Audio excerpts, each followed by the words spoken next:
So when will the millions of Americans being affected in a real financial way by the crisis see concrete action out of Congress that Kevin was just talking about? There is bipartisan opposition tonight to the relief plan that passed over the weekend, with Republicans and Democrats pushing for more help for ordinary Americans, while some are concerned about the price tag. Let's talk about when we might get the package done with Senator and Dr. John Barrasso of Wyoming. Good to have you back, Senator. Thank you, Shannon. Okay, so we know that the House did some technical fixes to what they passed just a couple of days ago. I believe it heads to the Senate tomorrow. What's your take on how it will be received there and how the vote may go? People are being challenged all across the country.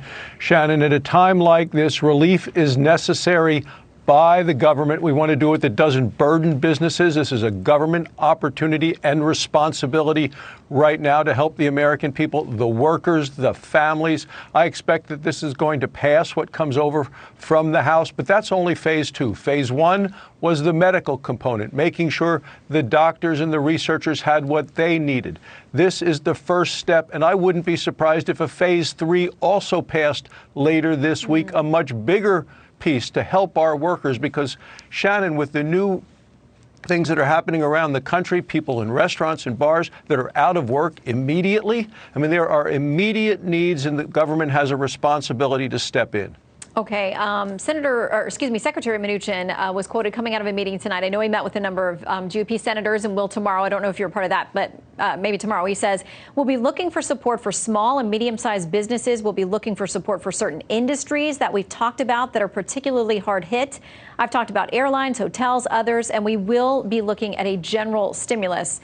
It is critical at this moment, but there are those who have raised serious questions about whether some of these policies that are very expensive get locked in a permanent way, even when we're past this crisis. The price tag, how do you answer those concerns? Well, this needs to be targeted, and it needs to be temporary.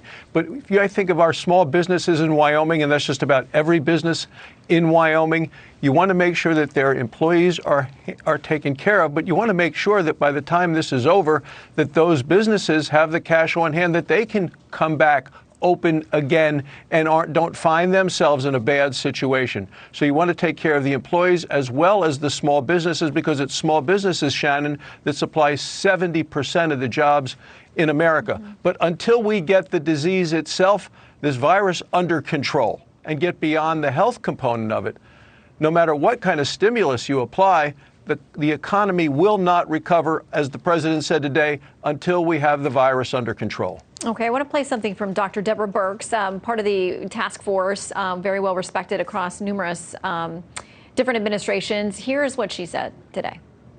We have been working on models day and night. What had the biggest impact in the model is social distancing, small groups, not going in public in large groups. And if everybody in America does what we ask for over the next 15 days, we will see a dramatic difference, and we won't have to worry about the ventilators, and we won't have to worry about the ICU beds, because we won't have our elderly and our people at the greatest risk having to be hospitalized. Senator, every country is different. Some are more authoritarian in nature. Others are more freewheeling. We've seen different results in places from Japan and South Korea to Italy and Spain. Do you think what we're doing now with the social distancing and, the canceling of all these major events and now even smaller and smaller groups and events is going to be enough to flatten that curve?